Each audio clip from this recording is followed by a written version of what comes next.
Hello friends, आपका स्वागत है आपके अपने चैनल बिल्डिंग शिक्षा बाय अनीता चंद्रा में। आज हम करेंगे क्लास 8 की बसंत भाग 3 की हिंदी, और जो हमने स्टार्ट कर रखी है।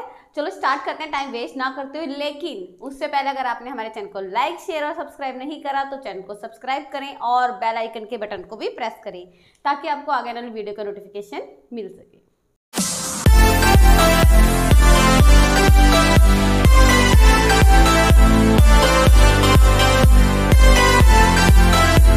चलो फ्रेंड्स स्टार्ट करते हैं बसंत भाग 3 का चैप्टर नंबर 14 मतलब 14 अकबरी लोटा। अब अकबरी लोटा पढ़ने से पहले हम देख लेते हैं कि हमारी गद्य की कौन सी विधा है, क्योंकि आपको पता होनी चाहिए कि कौन सी विधा हम पढ़ रहे हैं। तो जो हिंदी साहित्य है वो हमारा 2 भागों में है, गद्य और पद्य में। तो जो अकबरी लोटा है वो कहानी है। अब कहानी आपको पता है किस विधा में आती है ना? तो किस विधा में आती है आप हमें कमेंट बॉक्स में कमेंट में जरूर बताएं, ठीक है, कि किस विधा में आती है कहानी, गद्य में आती है कि पद्य में आती है ना? I hope so. कमेंट करके आप रिस्पॉन्स जरूर करेंगे।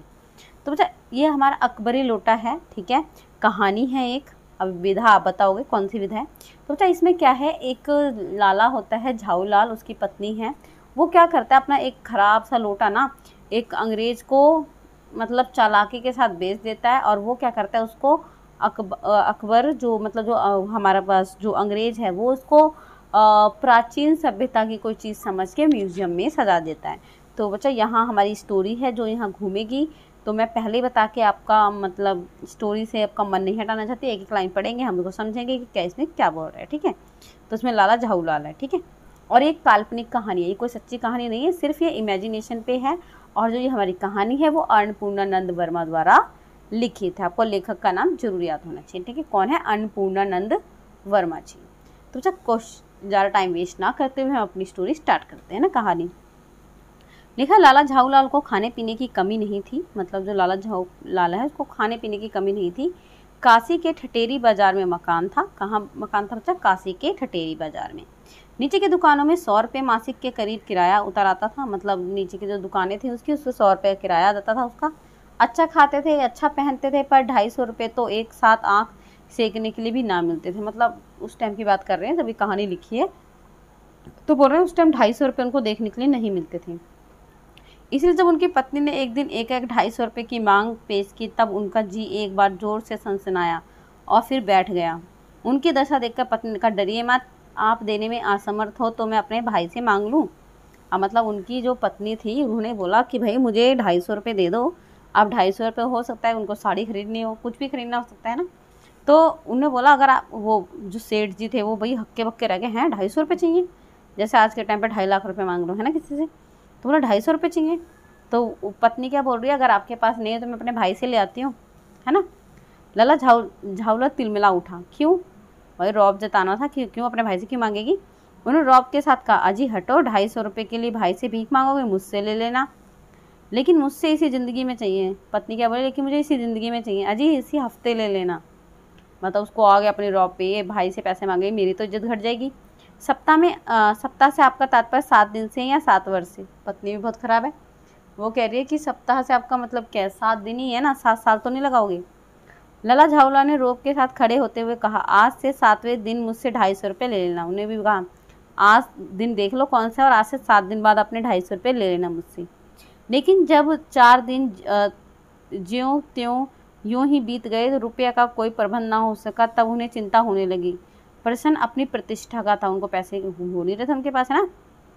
उनको अपनी इज्जत बड़ी प्यारी थी, उसमें लगे सोचने के लिए। अपने ही घर में उनकी साख का था, मतलब अपने ही घर पे उनकी इज्जत बनाई थी। देने का पक्का वादा करके अगर आप ना दे सके तो उनके मन में क्या उनके अपने मन में क्या सोचेगी पत्नी, उसकी नज़रों में उसका क्या मूल्य रह जाएगा। मतलब उसने तो बड़ी रौब से कहा था मुझसे ले लेना पैसे, भी भाई से भी मांगोगे, अब उसके पास ही नहीं हो रहे हैं। अपनी वाहवाही की सैकड़ों गाथाएं सुना चुके थे। मतलब अपनी जो तारीफ़ करने में तो मियाँ मिट्ठू थे बहुत ज़्यादा। अब एक काम पड़ा तो चारों खाने चित्त हो गए। मतलब अब एक पैसे ही मांगे थे तो सब कुछ धरा का धरा रह गया। ये पहली बार उसके मुंह खोलकर कुछ रुपए का सवाल किया था। मतलब पत्नी ने भी पहली बार मांगा था। इस समय अगर दुम दबाकर निकल भागते तो फिर क्या मुंह लेकर दिखलाओगे। भोड़ा अगर भाग भी जाता तो कहाँ लगा, घर ही तो है, गाने तो घर में पड़ेगा। खैर एक दिन और बीता। 5वें दिन घबराकर उन्होंने पंडित बिलवासी मिश्र को अपनी विपदा सुनाई। उनके दोस्त होंगे, सहयोगी होंगे, उनसे अपनी विपदा सुनाई कि भाई ऐसा ऐसा हाल है, पत्नी ने पैसे मांग लिए, अब पैसे नहीं हो रहे, अब तो इज्जत पे बनाई। संयोग कुछ ऐसा ही बिगड़ा कि बिलवासी जी भी उस समय बिल्कुल खुश्क थे, मतलब उनके पास पैसे नहीं थे। उन्होंने कहा मेरे पास हैं तो नहीं, पर मैं कहीं से मांग चाक कर लाने की कोशिश करूँगा, अगर मिल गया तो कल शाम तक मैं तुम्हारे मकान पर मिलूँगा। उन्होंने बोला भाई मेरे पास तो है नहीं, अगर बाई चांस मिल गया तो मैं तुम्हें कल शाम तक ला दूँगा। वही आज शाम थी, हफ्ते का अंतिम दिन। कल 250 रुपये या तो गिना देना या फिर सारी हैकड़ी से हाथ धुलना। मतलब इज्जत पे बनाई थी पूरी, या तो 7वें दिन 250 रुपये दे देना या तो फिर अपनी ही हैकड़ी में रहना। ये सच है कि कल रुपया ना आने पर उनकी स्त्री अपने डामल फाफी ना कर देगी, केवल जरा सा हंस देगी। मतलब बोल रहे हैं कुछ करेगी नहीं, बस जरा सा हंस देगी, लेकिन इज्जत तो चली जाएगी। वह कैसी हंसी होगी, कल्पना मात्र में झावलाने मरोड़ पैदा हो जाते। मतलब वो देखते यार बेइज्जती हो जाएगी बहुत बुरी वाली। आज शाम को पंडित बिलवासी मिश्र को आना था, यदि ना आए तो ही रुपये का प्रबंध ना हो सका तो। मतलब अपने आप ही क्वेश्चन करे जा रहे हैं। बिलवासी जी ने कहा था आ जाएंगे, अगर नहीं आए तो, है ना। उसी उधेड़बुन में पड़े लाला झाऊलाल छत पर टहल रहे थे। कुछ प्यास मालूम हुई, उन्होंने नौकर को आवाज़ दी, नौकर नहीं था, खुद उसकी पत्नी पानी लेकर आई। मतलब उन्होंने पानी मंगाया और वो खुद पानी लेकर आई। वह पानी तो जरूर लाई पर गिलास लाना भूल गई। मतलब पानी लेकर आई लेकिन उसमें गिलास लाना भूल गई। वो केवल लोटे में पानी लेकर प्रकट हो गई। लोटा ले आई वह, फिर लोटा भी संयोग से वह अपनी बेढंगी सूरत के कारण लाला झाऊलाल को सदा से नापसंद था। मतलब इतना बेकार सा लोटा था ना, झाऊलाल को लोटा पसंद ही नहीं था। होता है ना, कोई चीज़ हमारी आंखों को चुभने लग जाए तो वो हमें कभी पसंद नहीं होती है। 1-2 साल पर ही बना पर कुछ ऐसी गड़न उस लोटे की थी कि उसका बाप डमरू माँ चिलम रही हो। मतलब उसका बोल रहा है कि ऐसा लोटा था कि उसका बाप डमरू हो सकता है और माँ चिलम रही हो। मतलब बोल रहा है कि लोटे की बुराई कर रहा है कि कैसा लोटा था। लाला ने लोटा ले लिया, कुछ बोले कुछ नहीं। अपनी पत्नी को अदम मानते थे, मानना ही चाहिए, इसी को सभ्यता कहते हैं। मतलब अपने पति की इज्जत करते थे, पत्नी की। जो पति अपनी पत्नी का ना हुआ वह पति कैसा। मतलब बोल रहे हैं कि जो मतलब पति पत्नी की बात कर रहे हैं यहाँ पे। फिर उन्होंने यह भी सोचा कि लोटे में पानी दे तब भी गनीमत है, अगर चू कर देता तो बाल्टी में भोजन मिलेगा। मतलब बोल रहा है पानी तो मंगाना था, ले आई, यही बड़ी बात है ना, तो भोजन पता नहीं कहाँ मिलेगा, तब क्या करना बाकी रह जाएगा। लाला अपना गुस्सा पीकर पानी पीने लगे। मतलब गुस्सा पीकर मतलब अपना गुस्सा रह जाना। उस समय वे छत की मुडेर के पास ही खड़े थे। जिन बुजुर्गों ने पानी पीने के संबंध में ये नियम बनाए थे कि खड़े खड़े पानी ना पियो, सोते समय पानी ना पियो, दौड़ने के बाद पानी ना पियो, उन्होंने पता नहीं कभी ये नियम बनाया था या नहीं कि छत की मुडेर पर खड़े होकर पानी पिया जाए। बोलते ना कि मतलब खड़े होकर पानी पीना नहीं चाहिए, बाहर से आओ तुरंत पानी नहीं पीना चाहिए। तो वही बोल रहे हैं कि ये नहीं पता, किसी ने ये नहीं कहा था कि छत की मुडेर पे खड़े होकर पानी नहीं पीना चाहिए। जान पड़ता है कि इस महत्वपूर्ण विषय पर उन लोगों ने कुछ नहीं कहा होगा। मतलब ऐसा लगता है इसके बारे में उन्होंने कुछ नहीं कहा होगा। लाला झाऊलाल मुश्किल से 2 घूंट पानी पी पाए होंगे। ना जाने कैसे उनका हाथ हिल उठा और लोटा छूट गया। मतलब ऊपर से मुडेर से लोटा नीचे गिर गया। लोटे ने ना दाएं देखा ना बाएं देखा, वह नीचे गली की ओर चल पड़ा। मतलब लोटा है तो भाई गिर जाएगा, कहीं भी चल रहेगा ना, उसमें ना जान है। वह अपने बेग से उल्का और लजाता हुआ आंखों से ओझल हो गया। किसी ज़माने में न्यूटन नाम से किसी खुराफाती ने पृथ्वी की आकर्षण शक्ति के नाम की एक चीज़ इराद की थी। कहना ना होगा कि सारी शक्ति इस लोटे के पक्ष में थी। मतलब वहाँ बोल रहे हैं कि कौन न्यूटन था जिसने हमें गुरुत्वाकर्षण बल दिया था कि पृथ्वी हर चीज़ को अपनी ओर खींचती है ना। तो बोल रहे हैं सारी शक्ति, ऐसा लग रहा था लोटे पे आ गया। लाला को काटो तो बदन से खून नहीं। ऐसी चलती गली में ऊंचे तिमंजिले से भरे हुए लोटे का गिरना हंसी खेल नहीं, है ना। ये लोटा ना जाने किस अनाधिकारी के खोपड़े में काशीवास का संदेश लेकर पहुंचेगा। मतलब ये लग रहा था कि भाई 3री मंजिल से गिरा, अगर किसके सर पे गिरता तो वहाँ जरूर ही क्या निकल जाता, खून निकल जाता। कुछ हुआ भी ऐसे ही। गली में जोर का हल्ला उठा। लाला झाऊलाल जब तक दौड़कर नीचे उतरे तब एक भारी भीड़ उनके आंगन में घुस आई। मतलब बहुत सारे लोग थे तो उनके आंगन में आ गई। लाला झाऊलाल ने देखा उस भीड़ में प्रधान पात्र एक अंग्रेज है। मतलब जो सबसे ज़्यादा बोल रहा है वो कौन बोल रहा है, एक अंग्रेज बोल रहे हैं, जो नक्सिक से भीगा हुआ था। नक्सिक मतलब नाखून से लेकर सिर तक भीगा हुआ था। क्यों? क्योंकि लोटे का पानी था, है ना। और जो अपने एक पैर को हाथ से सहलाता हुआ दूसरे पैर पर नाच रहा था। मतलब उसके पैर पे वो लोटा गिरा था। उसी के पास अपराधी लोटे को भी देखकर लाला झाऊलाल जी ने फौरन 2 और 2 जोड़कर स्थिति को समझ लिया। मतलब बोल रहे हैं अपराधी लोटा। अपराधी लोटा क्यों है? क्योंकि उसके हाथ से छूट के वो नीचे गिर गया था और जो अंग्रेज था उसके पैर पे लगा और वो पूरा भीग गया, है ना। और जो झाऊलाल जी थे वो पूरी स्थिति को समझ गए कि भाई ये इतना ज़्यादा जमावड़ा मेरे घर में क्यों हुआ है, क्यों हंगामा हो रहा है, क्योंकि लोटा अंग्रेज के ऊपर गिर गया। गिरने से पूर्व लोटा एक दुकान में साहिबान से टकराया। वहाँ टकराकर उस दुकान में खड़े उस अंग्रेज को उसने संगोपांग स्नान कराया, मतलब पूरा स्नान कराया, और फिर उसी के बूट पर आ गिरा और उसी के जूते पर आ गिरा। उस अंग्रेज को जब मालूम हुआ कि लाला झाऊलाल ही उस लोटे के मालिक हैं, तब उसने केवल एक काम किया, अपने मुंह को खोलकर खुला छोड़ दिया, है ना। लाला झाऊलाल को आज ही यह मालूम हुआ कि अंग्रेज भाषा में गालियों का ऐसा प्रकांड कोश है। मतलब उसने जैसे मुंह खोला अंग्रेजी में गालियाँ निकालनी शुरू कर दी, और झाऊलाल को मालूम हुआ कि हाँ, अंग्रेजी में भी कुछ गालियाँ होती हैं और वो भी इतनी ज़्यादा होती हैं। इसी समय पंडित विलवासी मिश्र भीड़ को चीरते हुए आंगन में आते दिखाई दे। मतलब भीड़ को हटाते, हटो हटो भाई, क्या हो गया क्या हो गया, ऐसे करते हुए अंदर आए। उन्होंने आते ही पहला काम ये किया कि उस अंग्रेज को छोड़कर उस और जितने आदमी आंगन में घुसे थे सबको बाहर निकाल दिया। मतलब अंग्रेज को छोड़ा, बाकी सबको बाहर निकाल दिया। फिर आंगन में कुर्सी रखकर उसने साहब से पूछा, आपके पैर में शायद कुछ चोट आ गई है, अब आप आराम से कुर्सी पर बैठ जाइए। साहब बिलवासी जी को धन्यवाद देते हुए बैठ गए। बोला थैंक यू सो मच, और बैठ गया। लाला झाऊलाल की ओर इशारा करते बोले, आप इस शख्स को जानते हो? मतलब आप इस आदमी को जानते हो? बिल्कुल नहीं, और मैं ऐसे आदमी को जानना भी नहीं चाहता जो निरीह राह चलतों पर लोटे के वार करे। मतलब अंग्रेज ने पूछा कि वो बिलवासी जी ने पूछा, आप इन शख्स को जानते हो? तो अंग्रेज ने बोला, नहीं भाई, मैं नहीं जानता, और मुझे जानना भी नहीं ऐसे लोगों को जो किसी के ऊपर भी लोटे से वार कर दे, है ना। मेरी समझ में ES द जेंट्रस ल्यूनाटिस, मतलब यानी ये खतरनाक पागल है। मतलब उन्होंने बोला कि मेरी नज़र में तो ये खतरनाक पागल है। नहीं, मेरी समझ में तो ये क्या है, एक मुजरिम है, क्रिमिनल है। लिखा, परमात्मा ने लाला झाऊलाल की आंखों पर इस समय कहीं देखने के साथ खाने की भी शक्ति दे दी होती तो निश्चय ही अब तक बिलवासी जी को वे अपनी आंखों से खा चुके होते। वे कुछ समझ नहीं पाते थे कि बिलवासी जी इस समय क्या हो गए, बिलवासी जी को इस समय क्या हो गया। मतलब वो उससे बातें कर रहे हैं अंग्रेज से, है ना। तो वही यही बोल रहे हैं कि झाऊलाल को अगर ना ऐसी आंखें दी होती ना कि उससे खा, तो उसको कच्चा खा चुकी होता तब तक आंखों में। साहब ने बिलवासी से पूछा, तो क्या करना चाहिए, आप बताओ क्या करना चाहिए। लिखा, पुलिस में इस मामले की रिपोर्ट कर दीजिए जिससे ये आदमी फ़ौरन हिरासत में ले जाए। अब बिलवासी जी ने क्या बोला, आप पे लोटा मारा है ना, आप इसकी पुलिस में खबर कर दो ताकि पुलिस खुद ही देख लेगी इसको। पुलिस स्टेशन कहाँ है? पास ही है, चलिए मैं बताऊँ, चलिए अभी चला। आपकी इजाज़त हो तो पहले मैं इस लोटे को इस आदमी से ख़रीद लूँ। क्यों जी, बेचोगे? मतलब बिलवासी जी ने बोला कि क्योंकि तुम बेचोगे, मैं 50 रुपये तक के इसके दाम दे सकता हूँ। लाला झाऊलाल तो चुप रहे। साहब ने पूछा, इस रद्दी लोटे के आप 50 रुपये क्यों दे रहे हो? बिलवासी जी बहुत चालाक थे क्योंकि उनसे पैसों का इंतजाम नहीं हुआ था। अभी हम इसमें बात करेंगे, है ना। लिखा, आप इस लोटे को रद्दी बताते हैं, आश्चर्य, मैं तो आपको एक विज्ञ और सुशिक्षित आदमी समझता था। मतलब वो अंग्रेज को झाड़ पे चढ़ा रहा है कि मैं तो आपको एक वैज्ञानिक, एक पढ़ा लिखा, एक इंटेलिजेंट आदमी समझता था, लेकिन आप ऐसे निकले। आखिर बात क्या है, कुछ तो बताइए। जनाब, ये एक ऐतिहासिक लोटा जान पड़ता है। जान क्या पड़ता है, मुझे पूरा विश्वास है ये प्रसिद्ध अकबरी लोटा है। उसने क्या बोल दिया, ये कोई मामूली लोटा नहीं है, ये अकबर के टाइम का लोटा है, अकबरी लोटा है, जिसकी तलाश में संसार भर में म्यूजियम परेशान है। मतलब सारे म्यूजियम वासी इसकी तलाश में हैं। ये बात?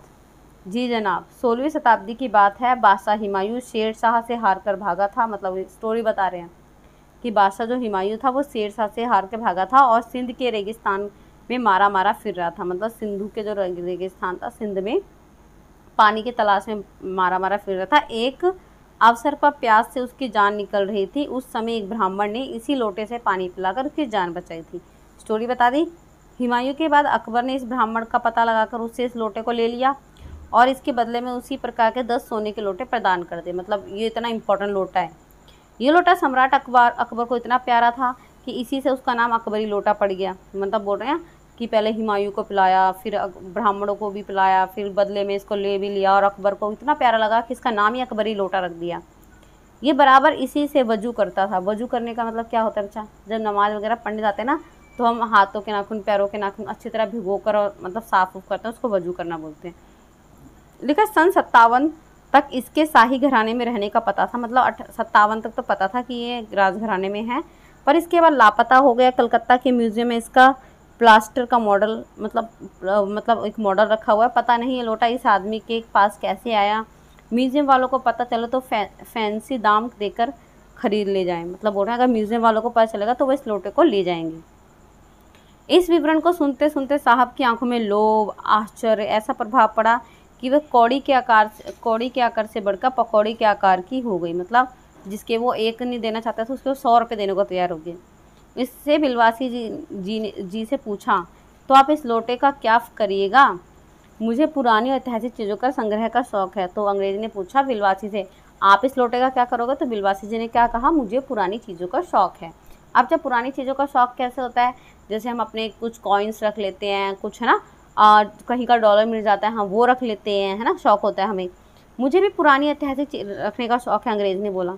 जिस समय ये लोटा मेरे ऊपर गिरा था उस समय मैं यही कह रहा था कि उस दुकान से पीतल की कुछ पुरानी मूर्तियाँ खरीद रहा था। बोल रहा मैं भी जिस दुकान पे गिरा ना लोटा, उस दुकान पे मैं खड़ा होकर पुरानी मूर्तियाँ ही खरीद रहा था। जो कुछ हो लोटा मैं ही खरीदूंगा। अंग्रेज़ ने बोला, कुछ भी हो जाए लोटा तो मैं ही खरीदूंगा। वह आप कैसे खरीदोगे? मैं खरीदूंगा, ये मेरा हक है। बिलवासी ने कहा, हक है? ज़रूर हक है। ये बताइए कि इस लोटे के पानी से आपने स्नान किया है या मैंने? अब बोल रहा है कि आपने इस लोटे से स्नान करा तो मैंने। तो वो कह रहा है कि आपने करा है। अंग्रेजी आपने करा है। वह आपके पैरों पे गिरा या मेरे? तो उसने बोला आपके। बिलवासी ने बोला आपके। अंगूठा उसका भूनता रहा है कि मेरा? तो कह रहा आपका। इसलिए इसका खरीदने का किसका है, मेरा या आपका, है ना? तो मतलब बोल रहा है आपका। ये क्या बकवास है, दाम लगाए जो अधिक दे वह ले जाए। मतलब बोल रहा है ये क्या बकवास है, जो ज़्यादा पैसे लेगा वो ले जाए। यही सही है, आप इसका 50 रुपये लगा रहे हैं, मैं 100 देता हूँ। फिर बिलवासी बोल रहा है मैं 150 देता हूँ। फिर बोल रहा है मैं 200 देता हूँ। मतलब बोली लग रही है उसकी। अजी मैं 250 देता हूँ। ये कहकर बिलवासी ने 250 के नोट लाला झाऊलाल के आगे फेंक दिए। साहब को भी ताव आ गया। उसने कहा आप 250 देते हो तो मैं 500 देता हूँ। अब चलिए। मतलब 250 रुपये लेकर आया था उसके, तो उसने 250 रुपये निकाल के उसके आगे रख दिए। उसको भी ताव आ गया कि मेरे से ज़्यादा पैसे लेके खरीदेगा। उसने 500 रुपये रख दिए लाके। बिलवासी जी अफसोस के साथ अपने रुपये उठाने लगे, मानो अपनी आशाओं की लाश उठा रहे हो। मतलब उठाने लगे, यार उठा लो पैसे, है ना, क्या जाता है। साहब की ओर देखकर उसने कहा लोटा आपका हुआ, ले जाइए, मेरे पास 250 से अधिक नहीं है। उसने बोला भाई मेरे पास और ज़्यादा पैसे नहीं है, ले जाओ आप, आपका लोटा है भाई, मैं तो हार गया। ये सुनना था कि साहब के चेहरे पर प्रसन्नता की कुछ गिर गई। उसने झटपट लोटा उठा लिया और बोला, अब मैं हंसता हुआ अपने देश लौटूंगा। मेजर डगलस की डींगे सुनते सुनते मेरे कान पक गए थे। मेजर डगलस कौन है? उन्होंने बोला मेजर डगलस कौन है? बोला मेजर डगलस मेरे पड़ोसी हैं। पुरानी चीज़ों का संग्रह करने में उनकी होड़ रहती है। मतलब कंपटीशन लगाते हैं कि कौन कितने ज़्यादा मतलब पुरानी चीज़ें रखेंगे। गत वर्ष में हिंदुस्तान आए थे, मतलब पुराने टाइम पे हिंदुस्तान आए थे और यहाँ से जहांगीरी अंडा ले गए थे। जहांगीरी अंडा? हाँ, जहांगीरी अंडा। मेजर डगलस ने समझ रखा था कि हिंदुस्तान में वह ही चीज़ अच्छी चीज़ ले जा सकती हैं। पर जहांगीरी अंडा है क्या? मतलब पूछ रहे बिलवासी जी, क्या ये? क्या आप जानते होंगे कि कबूतर ने नूरजहाँ से जहांगीर का प्रेम कराया था? मतलब बोल रहा कबूतर ने नूरजहाँ का जहांगीर से प्रेम कराया था। जहांगीर के पूछने पर ही मेरा एक कबूतर तुमने कैसे उड़ जाने दिया? नूरजहाँ ने दूसरे कबूतर को उड़ाया, बताया, मतलब स्टोरी बता रहे कि ऐसे उसने एक भोलेपन पर जहांगीर दिलोजान से निछावर हो गया। उसी क्षण में उसने अपने नूरजहाँ का हाथ कर लिया। कबूतर का यह एहसान वह नहीं भूला। उसने एक अंडे को बड़े जतन से रख छोड़ा। मतलब एक बिल्लोर की हांडी में वह उसके सामने टंगा रहता है। बाद में वही हांडी जहांगीरी अंडा के नाम से प्रसिद्ध हुई। मतलब उसने उसके कबूतर के उसमें रख दिया कि हाँ भाई कबूतर की वजह से मेरी वो मतलब प्रेम वगैरह हुआ, जो भी हुआ। उसी को मेजर डगलस ने पारसाल दिल्ली में एक मुसलमान सज्जन से 300 रुपये में ख़रीदा था। ये बात? हाँ, पर अब मेरे आगे दूने ही नहीं ले सकता, मतलब दून ही नहीं ले सकता। मेरा अकबरी लोटा उसके सामने जहांगीरी अंडे से एक पुष्ट पुराना है। मतलब बोल रहा है वो तो अंडा ही है, मेरे पास क्या है, लोटा है। इस रिश्ते में तो आपका लोटा उस अंडे का बाप हुआ। मतलब बोल रहे हैं वो तो उसके मन में तो लड्डू फूट रहे हैं कि ले जा भाई, उसको और चने के धार पे चढ़ा रहा है। साहब ने लाला झाऊलाल को 500 रुपये देकर अपनी राह ली। लाला झाऊलाल का चेहरा उस समय देखते बनता था। जान पड़ता था कि मुंह पर 6 दिन की बड़ी हुई दाढ़ी का एक एक बाल मेरी प्रसन्नता का लहरा। मतलब उसकी बोल रहा है कि मेरी दाढ़ी का एक एक बाल खुश हो रहा है। उसने कहा बिलवासी जी मेरे लिए 250 रुपये घर से लेकर आए हैं, पर आपके पास तो थे नहीं। इस भेद को मेरे सिवा मेरा ईश्वर ही जानता है, आप उसी से पूछ लीजिए, मैं नहीं बताऊंगा। बोलता है आप तो बोल रहे थे मेरे पास पैसे नहीं है। पर आप चले कहाँ? अभी मुझे आपसे काम है 2 घंटे तक। 2 घंटे तक? हाँ और क्या, अभी मैं आपकी पीठ ठोक कर शाबाशी दूंगा, 1 घंटा इसमें लगेगा। फिर गले लगाकर धन्यवाद दूंगा, 1 घंटा इसमें लगेगा। अच्छा पहले 500 रुपये गिनकर सहेज लीजिए। अगर रुपया अगर अपना हो तो सहेजना एक ऐसा सुखद मनमोहक कार्य है कि मनुष्य उस समय सहज से ही तन्मयता प्राप्त करता है। मतलब बोल रहे पैसे अपने हो तो नोट गिनते गिनते ही खुशी हो जाती है। लाला झाऊलाल ने अपना कार्य समाप्त करके ऊपर देखा, पर बिलवासी जी इस बीच अंतर्धान हो गए, मतलब गायब हो गए। उस दिन रात्रि में बिलवासी जी को देर तक नींद नहीं आई। वह चादर लपेटे चारपाई पे पड़े रहे। 1 बजे वह उठे। धीरे धीरे बहुत धीरे से अपनी सोई हुई पत्नी के गले में उन्होंने सोने की वजह सिकड़ी निकाली जिसमें एक ताली बंधी हुई थी। फिर उसने कमरे में जाकर उन्होंने एक ताली से संदूक खोला। उसने 250 के नोट जो के तो रखकर उसे बंद कर दिया। फिर दबे पांव लौटकर ताली को उन्होंने पूर्वतः अपनी पत्नी के गले में डाल दिया। इसके बाद उन्होंने हंसकर अंगड़ाई ली। दूसरे दिन सुबह उठे और चैन की नींद सोए। आप तो देखो कहने का मतलब क्या है, जो बिलवासी जी थे उन्होंने 250 रुपये कहाँ से इंतजाम करा था, आपको पेपर में आ सकता है। तो उन्होंने बच्चा अपनी पत्नी के गले में जो चेन में चाबी पड़ी थी उससे क्या करे, चोरी करे थे अपनी वाइफ के पैसे, है ना। लेकिन जब उन्होंने वहाँ पे अपने दोस्त को इंतजाम करवा दिया, 250 की जगह 500 रुपये करवा दिए, तो उनको अपनी गलती का भी क्या, उनको लगा अब तो कोई काम के नहीं। उन्होंने वही चाबी ली वहाँ से और जहाँ से पैसे उठाए थे वहीं पे उन्होंने पैसे रख दिए। तो ये चैप्टर था हमारा अकबरी लोटा कि बिलवासी जी ने कैसे सूझबूझ के साथ एक अंग्रेज़ को बेवकूफ़ बना दिया। मतलब ये बात गलत है, लेकिन ऐसा नहीं करना चाहिए। चलो, लेकिन स्टोरी है तो स्टोरी में हम पढ़ लिया हमने कि ऐसे बेवकूफ़ ठगी लोग हमारे समाज में हैं जो पुरानी चीज़ों को मतलब पुश्तैनी चीज़ें बताकर या इतिहास के साथ जोड़कर लोगों की जज्बातों से मजाक कर लेते हैं ना। तो ऐसा नहीं करना चाहिए। यही हमारा चैप्टर था अकबरी लोटा। आई होप आपको पसंद आया होगा। अगर आपको अभी कोई भी प्रॉब्लम या कोई भी लाइन समझ नहीं आई है तो आप हमसे कमेंट बॉक्स में कमेंट करके पूछ सकते हैं। Thank you so much.